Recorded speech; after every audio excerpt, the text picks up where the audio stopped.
안녕하세요. 이현의 건물종합관리의 이헌입니다.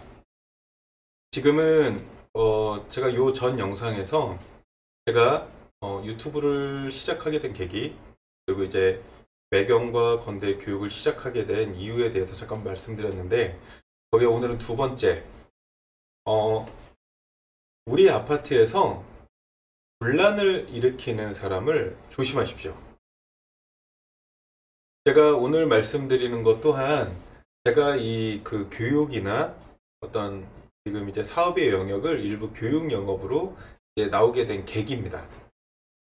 제가 2016년도부터 한 18년도까지 굉장히 빠른 건물 관리의 어떤 확장성이 있었다고 제가 아마 요 전편에서 말씀드렸을 거예요. 그 중에 한 아파트 사례를 들려드릴게요. 뭐 요 전편과는 좀 비슷하지만 좀 다릅니다. 요 전편은 그저 들어와서 어떤 하자보수라는 이유로 어떤 입주자들을 이제 희롱한 사례였다면, 가칭관리단 사례였다면, 이번 건은 조금 더 진화된 상태라고 보시면 돼요. 이 건물 같은 경우는 이제 부평의 역 인근에 있는 한 100세대 미만의 조그만 한 동짜리 오피스텔입니다. 그러니까 주거용 오피스텔이기 때문에 일반적인 이제 가족 구성원이 함께 사는 방 3칸 정도의 이제 오피스텔이었고요. 여기도 또한 신축이, 아까 뭐든지 신축이 살짝 문제인 것 같아요. 대부분 이제 소송이나 이런 게 부업 같은 경우보다는 신축이 좀 많이 일어나는 것 같아요. 제가 해보니까 저희도 똑같이 이제 관리를 들어가고, 이 건물은 특히나 좀 분양률이 좀 저조해서 한 1년 반 정도 끌었던 건물이에요. 이런 건물이었는데, 관리를 하다 보니까 어느 날 왜 모든 분쟁을 만드는 어느 집단이든 모임이든 분쟁을 만드시는 분들 특징이 대자보를 좋아하세요. 대자보. 어, 대자보를 좋아합니다. 그러니까 운동권 출신인가요? 그러니까 모든 운동권 분들도 그러지는 않으시는데 대자보를 붙입니다. 대자보를 뭐라고 붙이냐면, 모든 본인이 생각하는 불만을 A3 이상의 용지로 크게 프린트해서 그거를 사람들이 많이 보는 곳에다가 붙여놓는 형태죠. 이 아파트 같은 경우는 실질적으로 분양률이 저조해서 한 60% 정도에서 80%가 넘어가는 기간까지 한 6개월 이상이 걸렸어요. 근데 관리하는 업체가 기본적인 법이나 어떤 관리 체계를 안다면, 분양률이 51%가 넘어가면 관리단을 구성을 해야 되거든요. 입주자 총회를 안내하고 그 안에서 입주자 대표나 총무, 감사 등의 위원회를 구성을 시켜서 그들이 이제 관리하게끔, 우리가 네, 이제부터 관리하시고 저희는 셋업으로 도와드리겠습니다 라고 해서 이렇게 만들어 드려야 되는데, 저희도 이제 그 작업을 했죠. 제가 그래도 전문가니까. 그래서 51%, 한 55% 정도 넘었을 때부터 저희가 모든 입주자분들에게 공고를 띄워가지고 반상회를 한 3번 정도 열었어요. 오프라인 반상회를. 요즘 같은 경우는 뭐 코로나 시대로 비대면 반상회도 하지만, 당시만 해도 옥상이나 1층 주차장이나 어떤 관리 사무실 한쪽에서 우리가 오프라인으로 다 같이 모여서 이렇게 총회를 했을 때거든요. 그냥 그렇게 하는데 한 뭐 이렇게 지원자가 없는 거죠. 총 100세대 중에 한 60%가 입주했고, 60% 중에 반상회를 하면 열 몇 명씩 안 나오다 보니까 이 관리업체 입장에서는 얼마나 좀 불편합니까, 마음이. 빨리 이분들이 이제 대표성이 맡은 분들을 해드리고 그래야 저희도 같이 이렇게 관리를 하는데, 그러고 있는 찰나에 어, 관련된 업을 다니시는 분이나, 저희는 아무리, 저 같은 경우는 아무리 조그만 빌라나 좀 뭐 집합건물법에서 관리받는 이런 뭐 한 150세대 미만의 건물일지라도 항상 이 선거관리위원회 식으로 저희가 약간 투표 형태나 어떤 뭐 이 선출 형태의 어떤 규칙을 공동주택관리법에 있는 규약을 좀 갖다 썼어요. 그러다 보니까 좀 꼼꼼했죠. 이렇게 한 3, 4개월 정도의 많은 일들을 거쳐서 한 4분에서 6분 정도의 이제 관리단과 위원회를 이제 구성하게 됩니다. 그래서 입주자분들하고 이렇게 뭐 여러분들이 잘 못 나오셔서 서면동이나 의결권 모든 것을 행사해 가지고 적법하게 만드신 분들이 선출이 딱 돼서 저희가 그 안내문에 공시를 했어요. 그러고 나서 한 달도 안 돼서 대자보가 붙습니다. 어떤 대자보냐면 얼굴을 알지도 못하는 관리단을 인정할 수가 없다. 그리고 두 번째로는 자기네들이 빨리 관리단을 새로 구성해서 뭐 최초의 관리업체한테 어떤 선수관리비도 인수인계 받아야 되고 관리업체를 변경해야 된다. 뭐 이런 류의 대자보를 붙이게 된 거예요. 그래서 저는 이해가 안 갔죠. 아, 상식이 있는 사람이면 자기가 집을 사놓고 안 왔어도 우리가 우편으로 발송을 해줄 거고 발송을 했을 거고 해당 건물에 사시는 분이라면 더더욱이 우리가 수태 3, 4회 이상 반상회를 해서 사람들이 모이고 그 반상회한 결과를 항상 몇 주 동안 게시판에다가 공지를 하고 입주자 대표로 선출로 나왔던 분들의 모든 이력이나 사진 등을 찍어서 저희가 다 공시를 했는데 그 모든 것들을 자기는 몰랐다고 그렇게 무지막지하게 그러니까 무식하다고 표현할게요. 그러니까 무식하게 대자보를 붙이는 거죠. 그러니까 이런 무식한 분들이 있어요. 우리 건물에 없을 것 같지만 있습니다. 지금 생각나시는 분 계시죠? 그렇죠? 그분입니다. 그런 분들이 계세요. 그렇죠? 이런 분들은 말로 상대하시면 안 돼요. 같이 무식해지거든요. 그렇게 해서 결국은 근데 뭐냐면 사람들은 이 무식한 사람들하고 상대를 하기 싫어해요. 그렇죠? 그래서 이 사람이 자기만의 또 다른 이제 총회를 또 구성을 합니다. 사람들을 모아서 근데 대부분 이런 사람들 옆에는 비슷한 사람들이 한두 명이 있죠. 그렇죠? 그래서 막 얘기를 해요. 관리단 선출 과정도 자기는 못 받고, 그 옆에 있는 사람 동전, 자기도 못 받대요. 그리고 그 저희가 이미 선출되신 분들은 관리단에 선출되신 분 다 봉사하려고 모이신 분들인데 이분들이 이미 얼굴이 이제 썩으시는 거죠. 아니, 내가 이런 말을 들으려고 진짜 없는 시간 짬내서 우리 아파트를 위해서 내가 봉사를 하려고 했나? 특히나 이분들은 뭐 한 달에 뭐 최소한의 교통비도 못 받아가는 그런 상황이에요. 그러니까 무료로 봉사하시려고 했던 분들인데, 그런 생각이 들으셨나 봐요. 그러면서 저한테 다들 사퇴를 하시겠다고 하는 거예요. 한 6분 정도 되는 분들이, 나 이런 식이면은, 우리 관리단 못하겠다. 나 사퇴하겠다. 그 자리에서 막 그래 버리니까 저는 이제 너무 당황스러운 거죠. 이분들이 사퇴하면 분명히 그냥 제 생각에 좀 무식한 사람들이 분명히 나올 텐데, 그리고 역시나 우리는 그렇죠. 항상 혹시나 하는 게 꼭 역시나로 그렇게 됩니다. 결국은 그 사람들이 그 자리에서 사퇴 의사를 밝히는 순간 이 진행했던 두 남자가 한 남자가 그러면 나는 대표는 못하고 대표는 옆에 사람들 자기 아는 사람 당신이 대표가 난 감사 정도 하겠다. 나머지 분들은 또 이렇게 안으려고 해요. 그래서 뭐 대표는 못하더라도 같이 뭐 하자. 뭐 그렇게 이렇게 구성을 하더라고요. 그래서 저희는 또 제가 또 특징이 또 이렇게 사실관계 확인하고 뭔가 알아보는 걸 좋아하는 사람이다 보니까 저는 항상 이렇게 생각합니다. 무료로 뭔가를 얻은 사람들이 없다고 봐요. 그러니까 이 세상에 공짜는 없다. 그렇죠?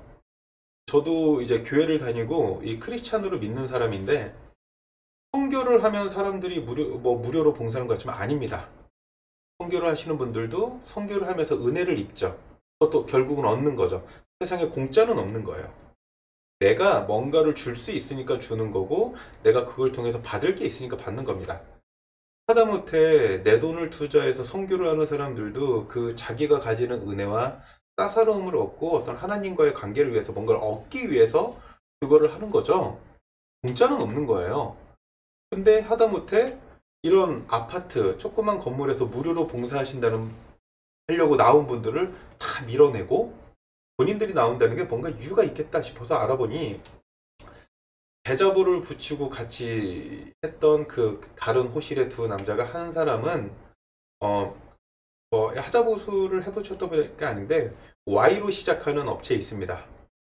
Y가 영어지만 이 한글로 풀면은 대충 나오죠. Y땡 업체라고 한 10년 동안에 사업자 등록증을 앞에 이름 Y라는 이름 Y 머시기라는 이름만 빼고 뒷자리의 이름만 바꿔가면서 사업자를 한 두세 번 바꾸는 업체가 있어요. 악질 업체가 있어요. 하자보수, 그러니까 하자보증금만 편취해서 이득을 남기는 업체들이 있어요. AS도 안 봐주려고 사업자를 변경하는 거겠죠. 사업자를 변경한다는 건 뭐예요? 내가 AS 보지 않겠다 라는 그냥 강한 의지죠. 그 강한 의지를 보이는 그런 악독한 업체의 영업사원이더라고요. 그러니까 프로필을 보니까 그 업체 영업사원이에요. 우리 카카오톡 뜨면은 이 프로필 나오잖아요. 그 업체에 있는 사람이 그 대자보를 붙인 사람이고 그 사람이 감사를 맡게 됐고요. 그리고 그 사람이 대표로 추천한 그 옆동에 있는 사람은 중장비 업체 사장이더라고요. 중장비. 그러니까 다 연관성이 있죠. 그렇죠? 하다못해 하자보수 하는 사람들도 옥상방수나 외벽 창호 코킹이나 외벽 공사할 때 스카이를 이제 쓰다 보니까 중장비 업체 사장 다 연관성이 있는 사람이죠. 이 두 사람이. 그래서 이 중장비 업체 사장을 입주자 대표로 선출을 한 거죠. 그래서 본인들이 해먹겠다라는 거죠. 제가 보니까 뭐든 할 것 같아요. 솔직히 이 사람들이 혹시나 항상 이렇죠 우리가 혹시나 하면 역시나로 돌아오는 거죠. 역시나 저희 쪽으로 내용 증명이 날라왔어요. 그래서 똑같이 관리 업무 수행 금지, 그렇죠? 관리 업무 수행 금지, 니네 이제 나가라. 모든 계약상 다 무시하고 니네 나가라. 그런 거죠.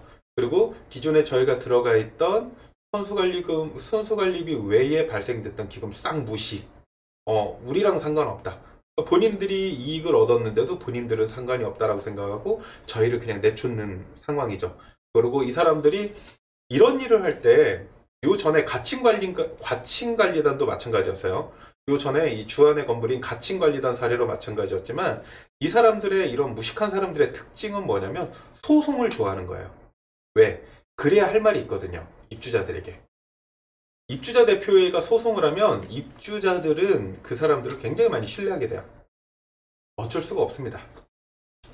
소송을 통해서 문제는 뭐냐면 소송을 이길 소송을 해야 된다라는 거죠 항상. 하지만 이 사람들은 이기고 안 이기고가 중요한 게 아니에요. 소송을 해서 1, 2년 동안의 시간을 벌고 그 기간 안에 본인들은 빼먹으면 되거든요. 절대 드러나지 않습니다. 역시나 그 건물도 저희가 나가면서 저희를 소송으로 밀어내고 그 자리에 그 Y땡 업체랑 그 중장비 업체가 아는 지금 K머식인가 S머식인가라고 하는 관리 업체를 넣었어요. 그 동생 사이더라고요. 형 동생 사이더라고요. 그 관리 업체를 넣어서 관리비가 지금 얼마인지 모르겠어요. 저 솔직히 관심이 없습니다. 하지만 지금 현재 그 관리 업체를 했죠. 뭔가가 있겠죠. 저희는 이렇게 생각합니다. 세상에 공짜는 없다. 세상에 공짜는 없다. 그쵸? 뭔가가 있을 것이다. 라고 저는 생각을 합니다. 여러분들은 그렇게 생각 안 하시나요? 생각 안 하시면 어쩔 수 없고요. 저는 그렇게 생각합니다. 저는 좀 뒤틀려 있는 아이라서 그런가 봐요. 분명히 세상에 뭔가 공짜로 해주는 일은 없습니다. 그쵸? 그리고 두 번째로는 역시나 하자보수 하시는 분들의 특징, 입주자들의 어떤 이익과 입주자들의 권리하고는 상관없는 소송이나 어떤 이런 부분들을 자행하려고 하죠. 분명히 말씀드리지만 제가 이제 공동주택 하자보수 관련된 교육도 하겠지만 그 교육에도 나올 거예요. 장단점이 있습니다. 소송이 무조건 좋지는 않습니다. 그거는 명확합니다. 그리고 전문가들도 알고요. 역시나 그 건물은 지금 현재 하자보수 관련돼서 저희가 평당 8만 원에 공사할 수 있는 거를 평당 10몇만 원에 지금 공사했다는 나름대로의 이 007 작전으로 이 촛보식으로 제가 들리는 게 있거든요. 그 해당 건물은 평당 한 10몇만 원 이상으로 지금 공사를 한 걸로 보이고 바닥 평수가 300평 이상이 넘어가기 때문에 뭐 평당 한 3, 4만 원의 이익만 챙기더라고 할지라도 어마어마한 이제 이익금이 생겼겠죠. 그리고 문제는 그 해당 업체가 최소한 10년 동안에 두세 번 정도의 사업자를 바꾼 업체라는 거죠. 이미 알만한 사람들은 다 알죠. 근데 그게 뭘 얘기하냐면 추후에도 충분히 또다시 그럴 가능성이 있다. 그러면 AS가 못 받을 가능성이 크다.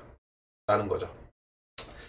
그러니까 결국은 아파트에 봐도 우리가 예전에 무슨 김부선 난방열사 뭐 이런 얘기도 나오고 막 한참 그런 얘기가 있었지만 이게 우리 아파트에 그러겠어? 라고 하시는 분들이 있어요. 없을 수도 있습니다. 그런 아파트가 아닐 수도 있고요. 그런 아파트일 수도 있고요. 하지만 우리가 무조건 우리는 아닐 거야 라고 생각하기에는 이 세상이 너무 좀 타락한 사람들이 있다라는 거죠. 많지 않아요. 아까도 얘기했지만 150세대에 10세대면 솔직히 그렇게 많은 사람들은 아니죠. 그리고 여기도 100세대에 2명이면 많은 사람은 아니에요. 근데 문제는 뭐냐면 이 100세대에 두세 명, 150세대에 10명 정도가 이런 나쁜 악질적인 생각을 갖고 움직이려는 사람들이 목소리가 더 크고 어떤 행동이 있기 때문에 많은 점잖고 배우신 분들이 이 사람들과 상대를 안 하려고 어떤 관리에 대한 신경을 안 쓰면 아까 말씀드린 것처럼 관리비 3만원짜리가 7만원으로 둔갑할 수 있고요. 공사비 8만원짜리가 15만원으로 둔갑을 할 수 있습니다. 물론 괜찮아요. 누군 이럴 수 있죠. 괜찮아. 난 돈 많으니까, 관리비 매월 3만원 내는 거 7만원 내면 어때? 그래봐야 1년에 50만원 밖에 안 되고, 공사비 100만원짜리를 1000만원에 받으면 어때? 공사만 잘하면 되지. 라고 생각하신다면 괜찮습니다. 근데, 그렇게 생각하시는 분들 몇 없죠. 그래서 시간이 지나고 후회하지 마시고, 미리미리 사전에 그런 것들을 찾아보고 또는 전문가한테 의뢰해서 알아봐 주시는 것도 하나의 방법이라고 봅니다. 우리 집의 관리비에 대해서 궁금하시거나 우리 집의 공사에 대해서 또는 우리 집의 신축인데 하자보증금을 청구해야 되나 소송이 필요하다거나 이런 부분에 대해서 컨설팅이 필요하신 분은 이 밑에 아래에 깔려 있는 저희의 이메일로 감정적인 얘기를 넣으시면 안 됩니다. 감정적인 얘기를 하시면 안 되고 서론, 본론, 결론으로 이런 상황인데 이런 문제가 있고 현재 이렇게 진행되고 있다. 어떻게 해결을 원했으면 좋겠다. 내가 원하는 점. 난 이런 해결책을 원한다.